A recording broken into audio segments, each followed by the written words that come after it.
Reluctant enemies. Yeah, as you can see, there's a big pile of Vichy French counters. I got back from work tonight and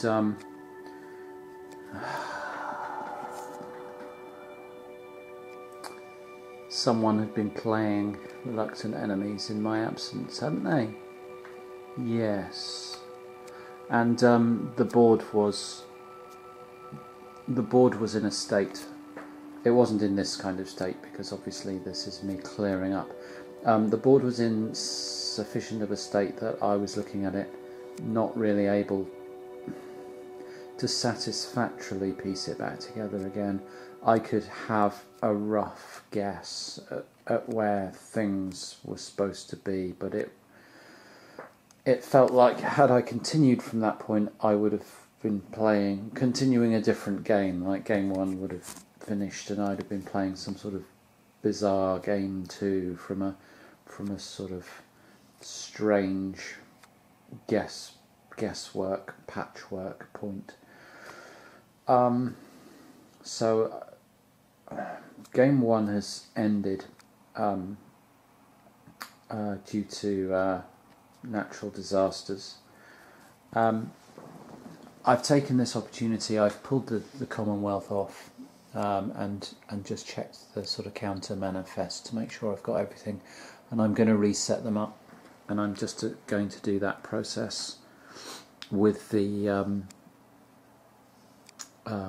Vichy, and I'm hoping that what I can do is use the 8 turns that I got in game 1, firstly to play quite a bit quicker, and secondly to play with substantially less errors and hopefully a little bit more competently, so that I'm not doing so many things wrong or just missing moves or missing ideas. And well, I'm still going to, but hopefully play through a little just more comfortably and competently now that I've got a few turns of the system out of the way. I'm much more comfortable with the turn sequence and where everything fits into that turn sequence.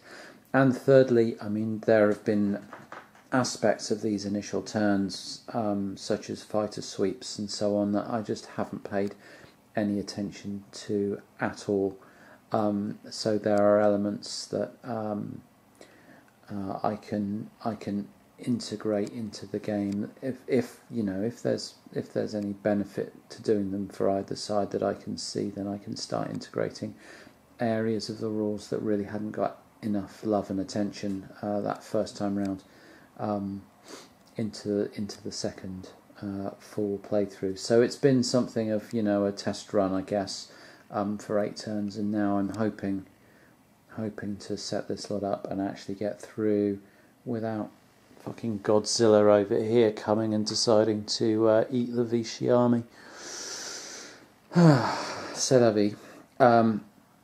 I really like this game. I mean, if I didn't really like this game, I wouldn't be bothering to set it up again. I would just be throwing it all in the box and saying, well, yeah, that was okay. But the fact that I like it sufficiently to go through the pain of a hard reset and going again says something about the playability. I do really like what this is doing and what it's showing, and yeah, having enormous amounts of fun with this, and was quite vexed to see the damage that had been done, but I picked over it and just couldn't undo it in any way that I was satisfied with. And yeah, I probably could have looked back at some film and but it still wouldn't have showed me what was in stacks. It would have showed me rough ideas, and I already had that. And as I started to try and pull things together from across this whole coastal and central region and up over there into Damascus, it was just gone, stacks everywhere, intermingled. So yeah, I'm gonna just go again and try and do a better job, and bear in mind some of the things I've I've learnt from this opening playthrough. So yeah, got to try the opening now. Let's try the whole thing. Reluctant Enemies Redux, and I'm just pulling it all apart, and I found there's a missing counter. So I'm kind of glad in a way that I paused, and I'm mighty pissed off.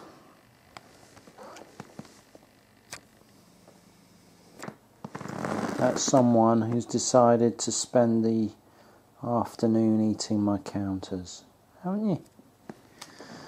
Fucking hell. So yeah, it's proxy counter construction time. There we go. There's a little comedy French counter to replace the one that's been eaten. I mean, I've searched the house and it is gone. So yeah. Well, anyway, time to set this back up and try and enjoy it again, and forget the fact that my cats may well just destroy all my work at any time. Oh well, the joy of pets, eh? Hey, smile for the camera. Go on, go on. Yeah. Oh.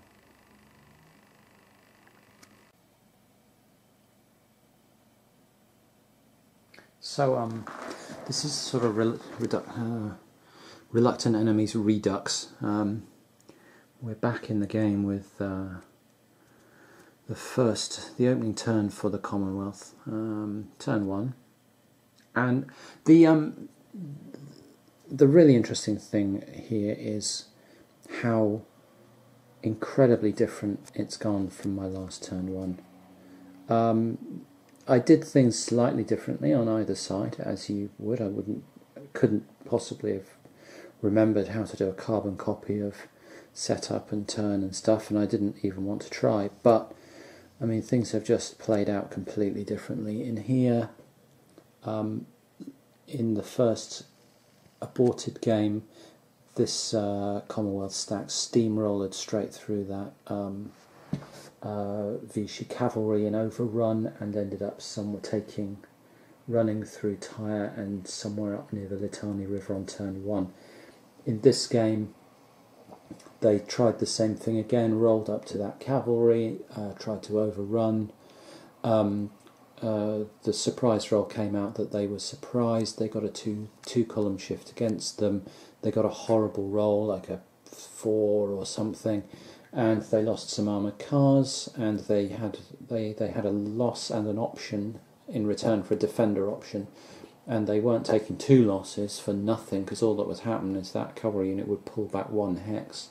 So they had to take a loss and retreat, and the cavalry didn't even move. So they've lost their armoured cars. And then over here,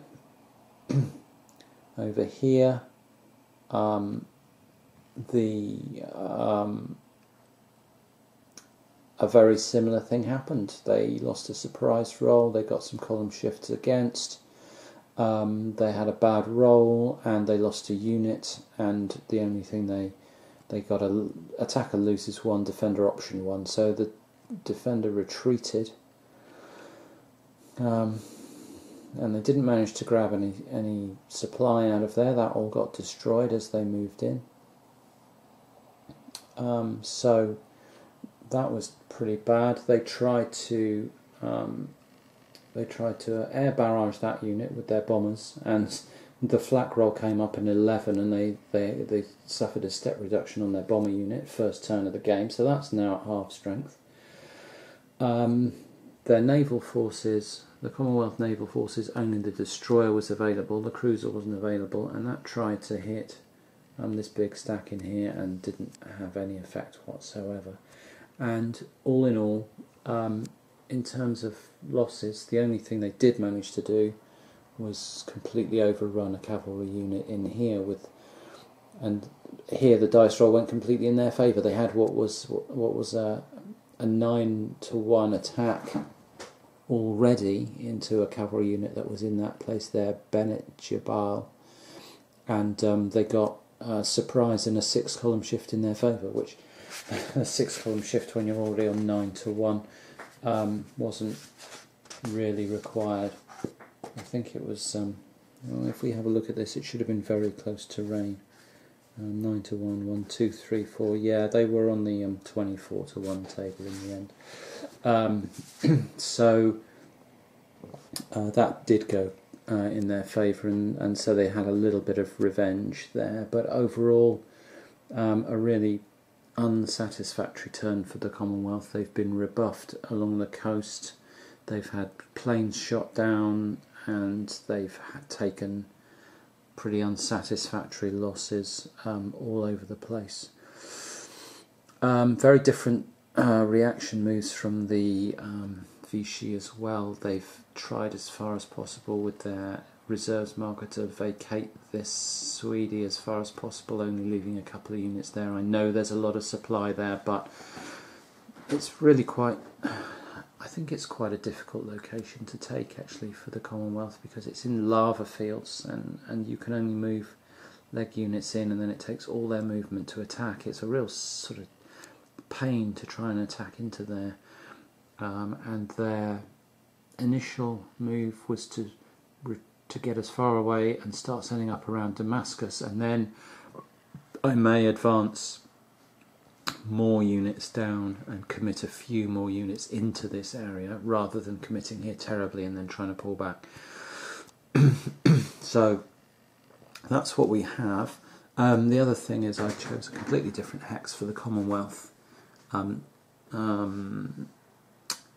Commonwealth commandos on the coast, and they have landed up here between Sidon and Damour. The Vichy actually had this stack in reserve, and so they were able to react to the landing and get across the river, because the danger was that these commandos might have tried to occupy the river lines and wedged themselves in between Damour and Sidon, and made it really quite hard to squirrel them out. And of course they're cutting this main artery, this supply line from Beirut down here, and so although the Vichy have a stack of supply in behind the Litani River there, they would much rather have a direct route from their central supply sort of source here over in Beirut down the coast, and they want to deal with this blockage as quickly as possible. But of course they're going to have to do that while fending off Commonwealth attacks from down here. And of course this cavalry holding out was a godsend, because that's another turn that they've held out.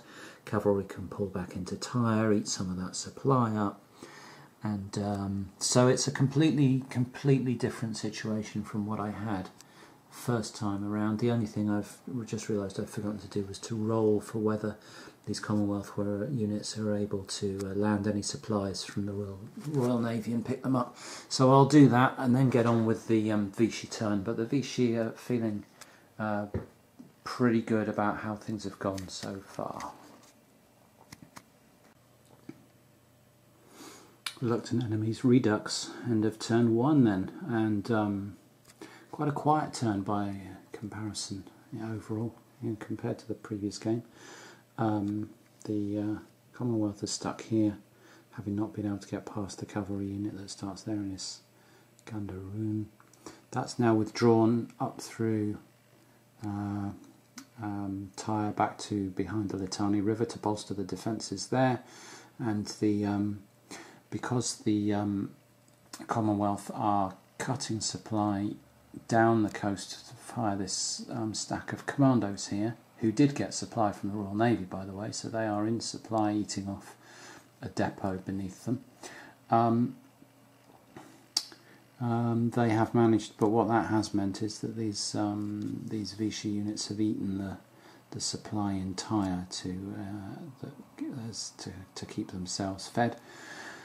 Up here there was a battle between these the armour and infantry that you can see south of the river at Sidon, and the single 253 commando unit, which was a hex in that hex there, having drifted when landing. Anyway, that battle,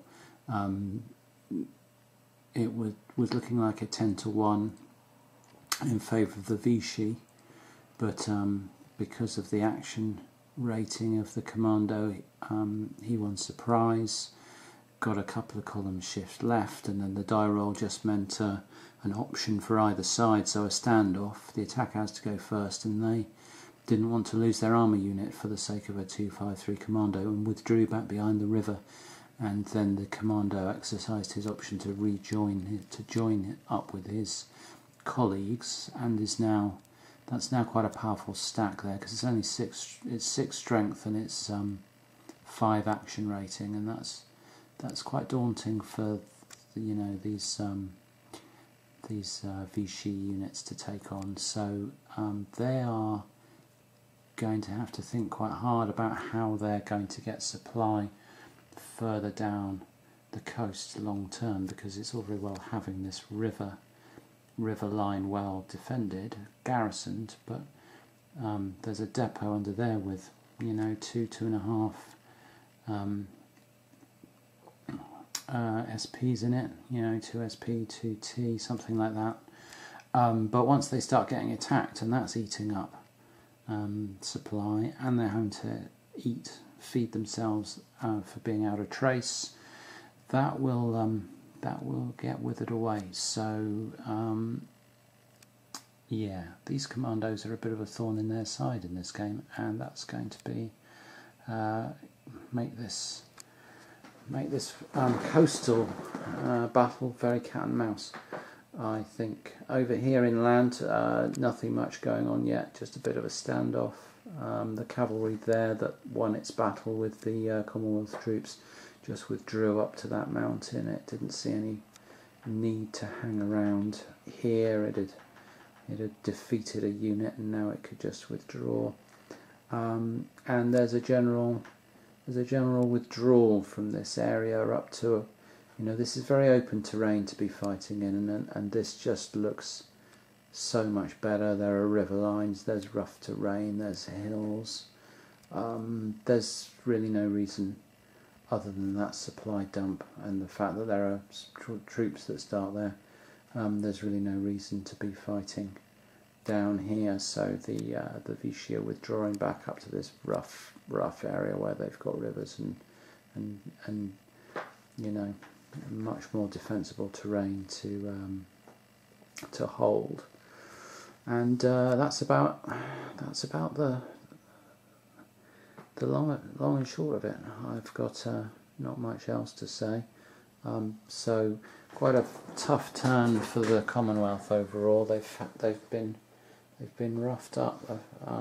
They've lost a couple of units, not one average unit, one pretty decent cavalry unit. They've caused 1 casualty, and but the situations are just slightly favouring the Vichy, I think. The Vichy have also won initiative for next turn, and I'm really not sure. I'd like to be able to give it to the Commonwealth, but right now I don't think I can. I've got the Vichy start with some units that are restricted, and this defensive line here is very weak. Those 2 4-5-3s, a bit of artillery behind, a shoddy sort of reserve unit back there, like a 2-1-3 or something horrible. They're facing quite a lot, and there'll be more moving up on them rapidly. And that could all collapse very quickly if these a good artillery shot, and that some of these 6-4-3s, well, they're 6-3-3s at the moment because they're green, but some of these Australian troops piling in there could 3 against 1, 4 against 1 could make a real mess of those very, very quickly. So I think the Vichy are going to have to take the first turn unrestrict a couple of infantry units in there and pile them down this road to bolster these defences here. If it weren't for that situation, I think they'd pass and go second, but I'm just not comfortable with passing the opportunity to reinforce there when it is heavily outnumbered and potentially very weak with the amount of troops that are around. And I haven't checked these, but I think they could slide into move mode and probably make it up that track and up that road and into combat with certainly that left-hand 533. So I think that overall I'm taking the first turn with the Vichy and seeing if I can get them into a comfortable position where they can pass if they win the initiative again.